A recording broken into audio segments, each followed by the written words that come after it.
as we close out the show and the week. Michael Snyder, my new best friend, as we talk about all things.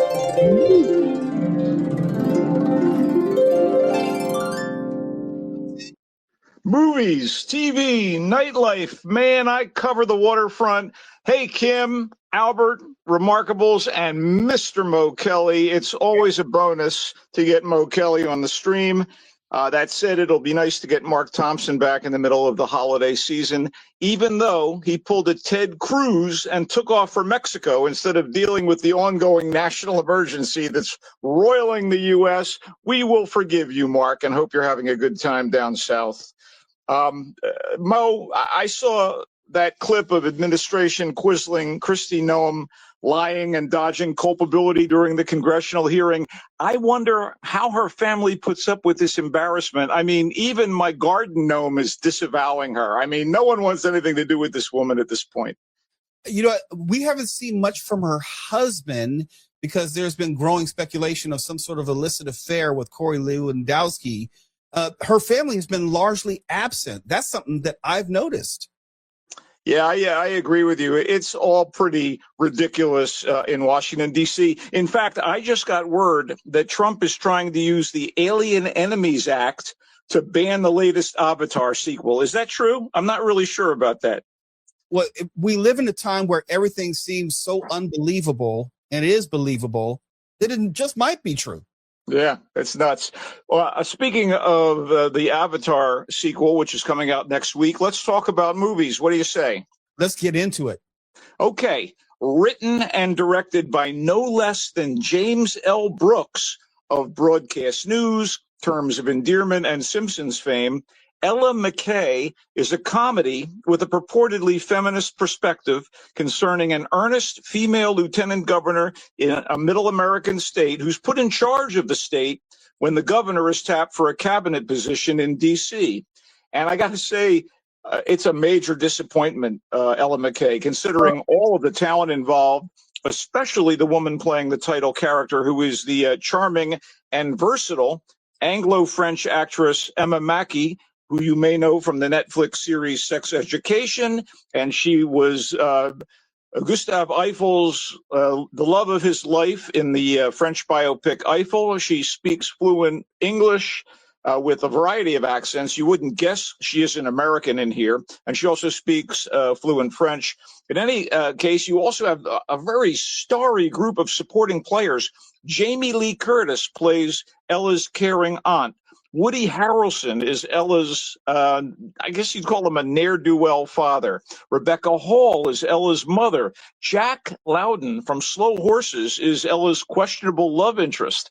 Io Adebari from The Bear is the ex-girlfriend of Ella's nerdy brother. Julie Kavner, the voice of Marge Simpson, looking rather careworn here, is Ella's devoted secretary. Kumail Nanjiani is Ella's driver and bodyguard, and seemingly out of retirement for his buddy James L. Brooks, the comedy legend Albert Brooks, no relation, plays Ella's political mentor, the governor.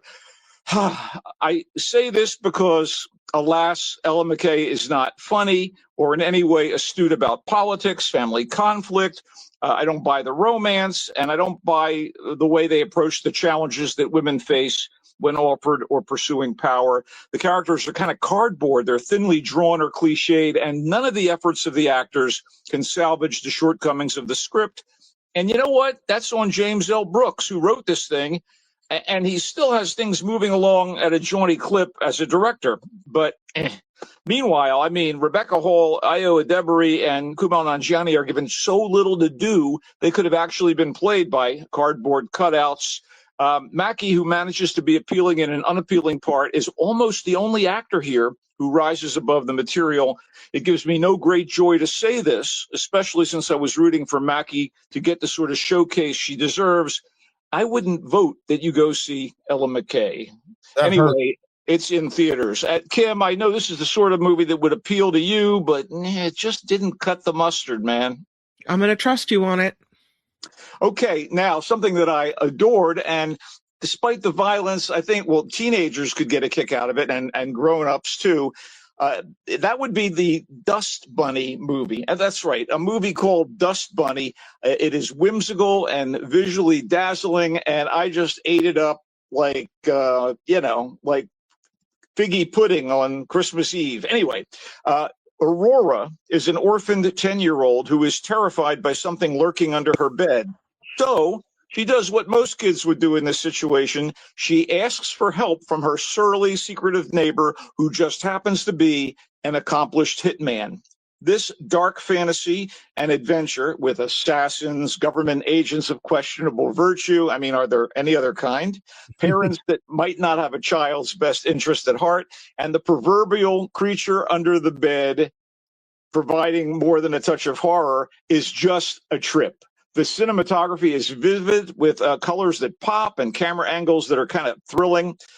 The sweetly sad-eyed newcomer, Sophie Sloane, plays Aurora, and the titanic Scandinavian actor, a terrific leading man, a terrific villain, great at everything he does. Mads Mikkelsen plays the hitman, and the chemistry between Sloane and Mikkelsen is awesome. And you also get the ever wonderful Sigourney Weaver, who, by the way, she's on a bit of a roll. She has the new Avatar movie coming out next week. She plays a Black Ops mastermind, and David Dastmalchian, who I loved in Late Night with the Devil, a terrific character actor and a guy who knows how to handle comedy.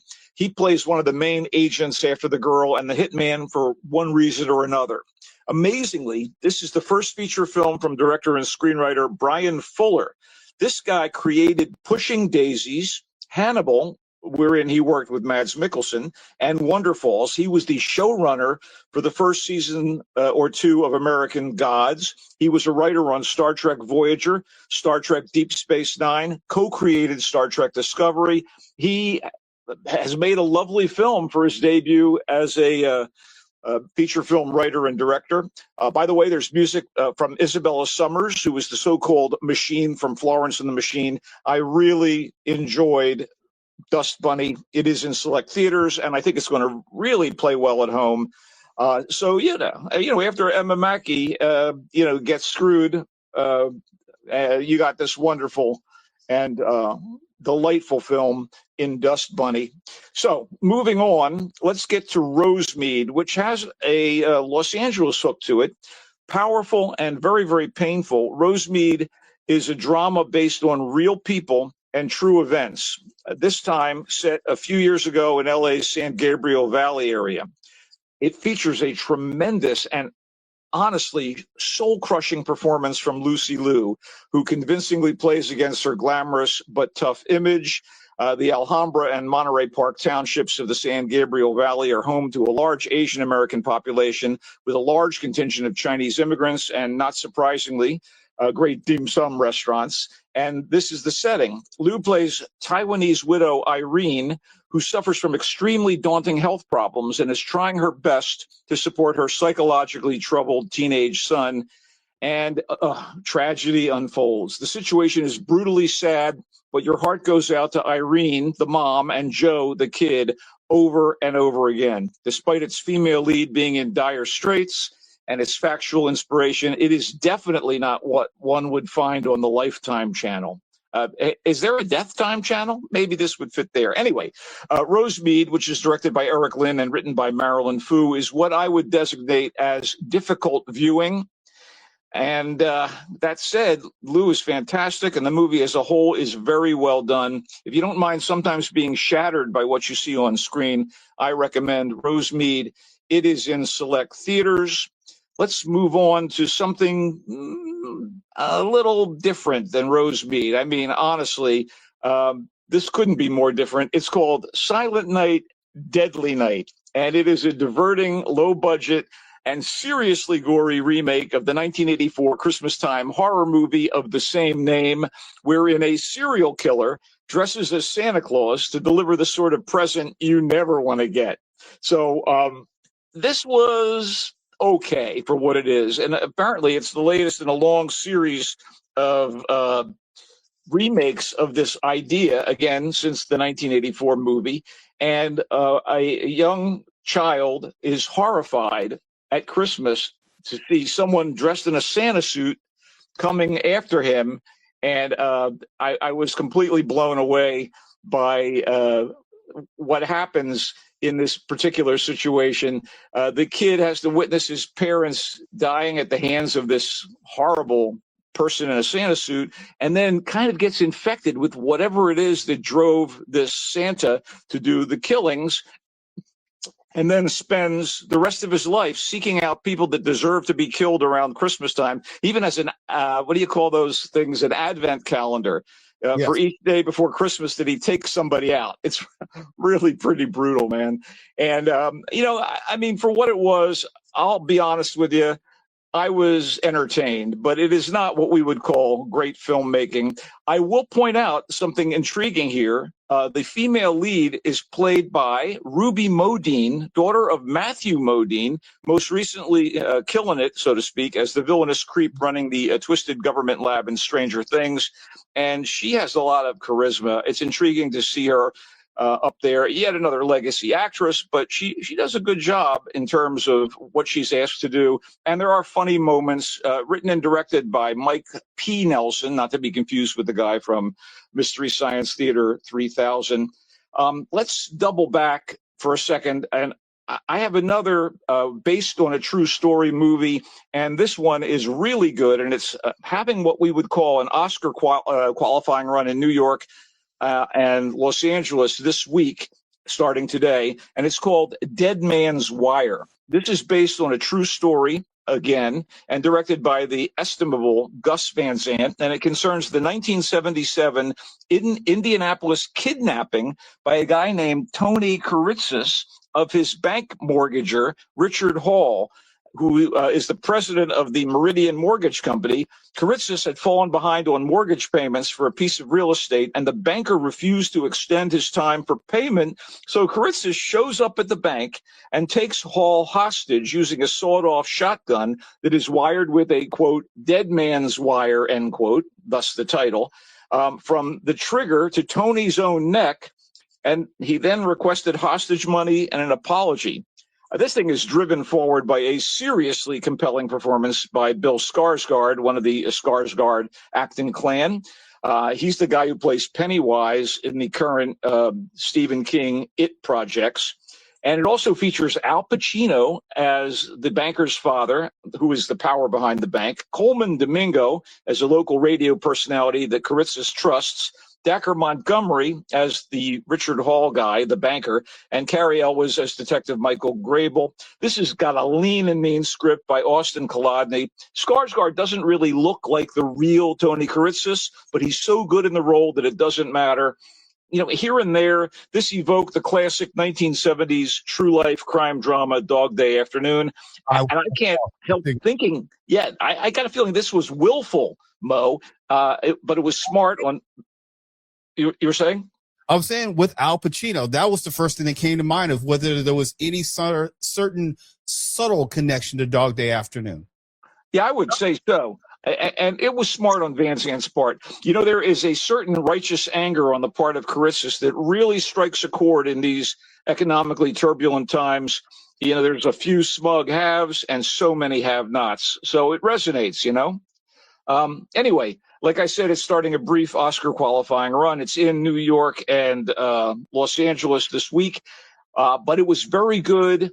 It will, by the way, open in January, first limited and then wide release. But it was so good and worth highlighting for those able to see it now. And we do have a pretty considerable listenership in Los Angeles. Dead Man's Wire. I thought it was quite good.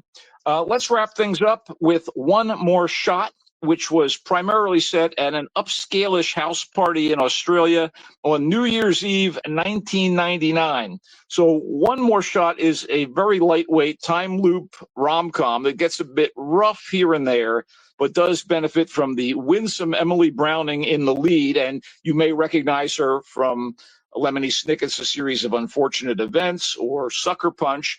It also has Ashley Zuckerman, who was in the cable TV drama about the Manhattan Project called Manhattan. And essentially, her character, Browning's character, shows up at the party, and her ex is finally back in town, and she's going to maybe reconnect with the guy. And she has a bottle of tequila that was imported by friends from Mexico, and she takes a swig for courage. And this tequila keeps thrusting her back in time to when she had the first sip of the drink, as she stood at the door of the party and was greeted by her ex. And she keeps trying to fix their relationship over the course of the movie.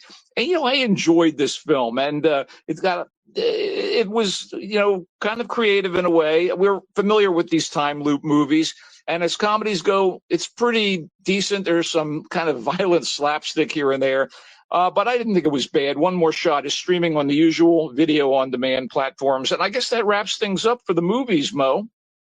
I have to say, this is not only an eclectic list, but you took me high, you brought me low. When you talked about Ella McKay and you said James L. Brooks, it's like, yes, I want to see that. One of my favorite movies of all time is Broadcast News. It's part of the reason why I work in entertainment today, specifically because of that movie. Wow. And there's a line in it. And you probably know about what do you do when your reality exceeds your dreams. And I always pondered that question because I believe my reality has exceeded my dreams. And I take that back to Broadcast News. So when you said that Ella McKay was a major disappointment with cardboard and cliche characters, it broke my heart.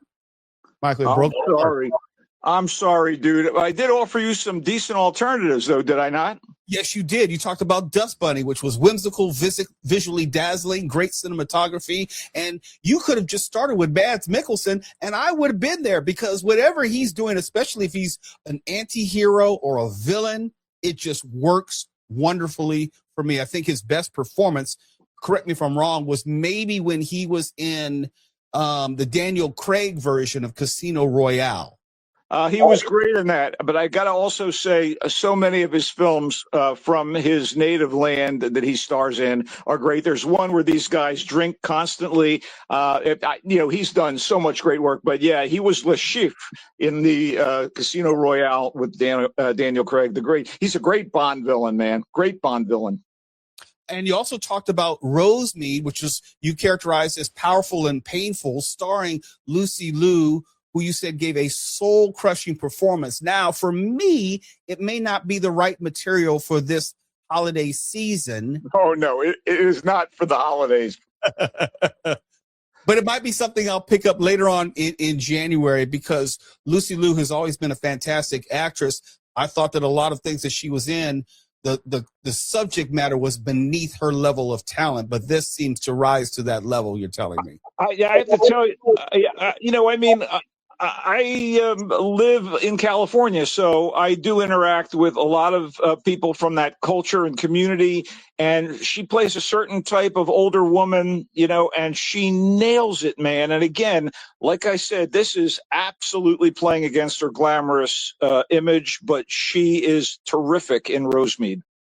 You answered my question when you started talking about Silent Night, Deadly Night. It's like, I remember that movie from the 1980s because I didn't know that this was a remake of that. But to your point, it highlights how these movies, in terms of multipliers, it doesn't take a lot of money to produce them. A lot of these companies, they have the IP, so it makes sense to do a remake. And it brings in tens of millions of dollars for relatively little investment, all things considered, as a built-in audience was going to come out to all these movies regardless. That's true. This is actually a Canadian production, but, it doesn't matter whether it was shot there or here. It's got that kind of barren, small town vibe that is very much familiar to us from movies of its ilk. Dead Man's Wire, you could have stopped with Bill Skarsgård and Al Pacino, because those are two actors who I absolutely love. Bill Skarsgård, who is mesmerizing and terrifying at the same time as Pennywise in Welcome to Derry. And I've been watching that and not missing any episodes of that. So, and when you were talking about the description of Dead Man's Wire, and you mentioned Al Pacino, we had mentioned this, it seemed like there was eerily reminiscent, and maybe intentionally so, of how Dog Day Afternoon was laid out. I haven't seen it, but I get a sense that there's some similarities. Absolutely. And I think Gus Van Sant knew what he was doing when he cast Al Pacino in the role, because I got that vibe. This is set in the 70s. It has that look, art direction wise, and it's the same sort of thing. The siege from Dog Day Afternoon, the guy with the dead man's wire trigger. I thought this was well done. And again, people elsewhere beyond New York and LA will get a chance to see this in January. And I hate to say this phrase, maybe I jumped the gun, but nonetheless, I thought it was good enough and available to some of our listenership. One More Shot, a time loop rom-com. I've never seen that as combination of genres, but I love time loop movies. For me, it's a not necessarily a trope, but a method of storytelling which has been used many times, and I'm always in. Is it in the vein of like a movie like Snake Eyes with Nicolas Cage? It really has more of a Groundhog Day vibe in terms of, it's nowhere near the classic and hilarious Groundhog Day, but it does have a situation where someone keeps getting confronted with a chance to repeat a series of events and maybe, I guess, fix their life. That's the phrase I was looking for. And again, I have to say, Emily Browning, is a very, very appealing actress. And so as the center of this, she's pretty good. But I think it kind of is sensible that it's a direct-to-video thing right now here in the States. I believe in Australia, where it was made, it probably played theaters. And it's good, but, it's no great shakes. I would say this is a perfect holiday kick back and watch circumstance if you have the opportunity to get it on demand. Very quickly, Michael Snyder, before I let you go, we had mentioned Bill Skarsgård and how he is also playing Pennywise in every iteration of Stephen King's It, both the movies and also Welcome to Derry. I've been watching that and I've been amazed. I thought it's been fantastic, but I've been amazed and also intrigued at the prospect of how graphic the TV series has been in the depiction of the murder of children. I don't think they could have done this 10, 15 years ago. Would you agree? I would absolutely agree. And I think Andy Muschietti, who was the guy who directed the two It movies that are, I guess, the best rendering of Stephen King's novel or novella that has come down the pike. He's in charge here, and the cast is great. And one of the more interesting things about Welcome to Derry is that it actually utilizes other aspects of the Kingiverse. I don't know, Stephen King's circumstance with the amazing actor Chris Chalk playing Dick Halloran, who is a very significant character in The Shining as an older man. And this is a prequel to what we've seen of It in prior iterations. And it's set in Derry. I guess it's the early 60s, something to that effect. Does that sound about right to you? 1962. And there is a military base nearby, and they're trying to figure out what this strange energy is that has been bedeviling the town of Derry for many, many years. And I just thought it was brilliantly done. They have James Remar plays a general in charge of this operation to unearth this power, whatever it is. And we know that it's the power behind Pennywise the clown, who is, of course, the main villain, but is more than what he seems. It's also got a lot of intriguing aspects that are dedicated to addressing the problems of racism that have long dogged this country since slavery. I know it sounds a little highfalutin to suggest it, but that aspect of it is absolutely incisive and impactful, and even makes Welcome to Derry richer than it would have been otherwise. I don't know how you feel about that, but I'm really thrilled at the direction it took.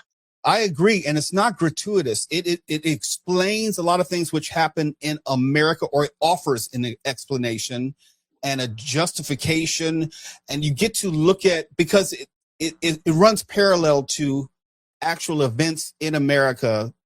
I don't want to give away too much as far as the motivation for the federal government to get involved in Derry. That's all I can say.